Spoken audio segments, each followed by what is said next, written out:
Pria berbaju merah ini bernama Ronaldo. Ia adalah pemburu vampir. Kali ini Ronaldo mendatangi sebuah kastil yang terkenal sangat angker. Di kastil itu terdapat seorang Dracula yang terkenal ganas dan tak terkalahkan. Dracula itu bernama Draluk. Kedatangan Ronaldo bukan tanpa alasan. Ia sedang membantu ibu-ibu yang kehilangan anaknya. Diduga si anak ini sedang diculik oleh Draluk. Ternyata Draluk sendiri tidak seseram dan sesekejam yang diceritakan orang-orang. Ia vampir lemah, bahkan sangat lemah. Dikena bentak sedikit, ia hancur jadi abu. Di sini juga terungkap bahwa cerita soal Draluk yang bilang kalau ia vampir tak terkalahkan tidak benar. Itu cerita yang dibuat oleh pemandu wisata dan cerita itu diyakini oleh orang-orang sebagai kebenaran. Lalu bagaimana dengan hilangnya si anak? Ternyata si anak tadi tidak diculik oleh Draluk, namun si anak senang aja datang ke kastil itu. Lantaran di sana ada video game yang bisa ia mainkan sesuka hatinya. Maka Ronaldo mengajak si anak itu pulang sebab orang tuanya sudah sangat khawatir menunggunya. Namun si anak tidak mau. Ia malah lari di dalam kastil itu. Ronaldo pun mengejarnya. Ia masuk ke lorong-lorong di dalam kastil.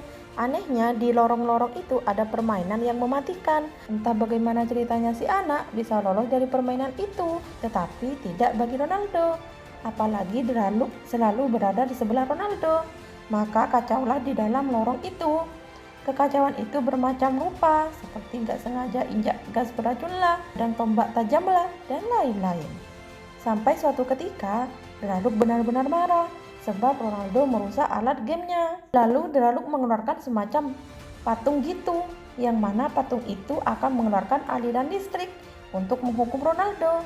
Sialnya saat alat itu diaktifkan, bukannya Ronaldo yang tersetung, tapi Draluk sendiri. Kok bisa? Di sanalah plot twistnya. Ternyata seluruh settingan di alat hukum itu telah diganti oleh si anak kecil tadi. Saat si anak tadi lari-lari, ia menekan beberapa alat remote yang ada di dinding. Kata si anak, remote itu dikiranya remote AC. Maka ia tekan-tekan sesuka hatinya.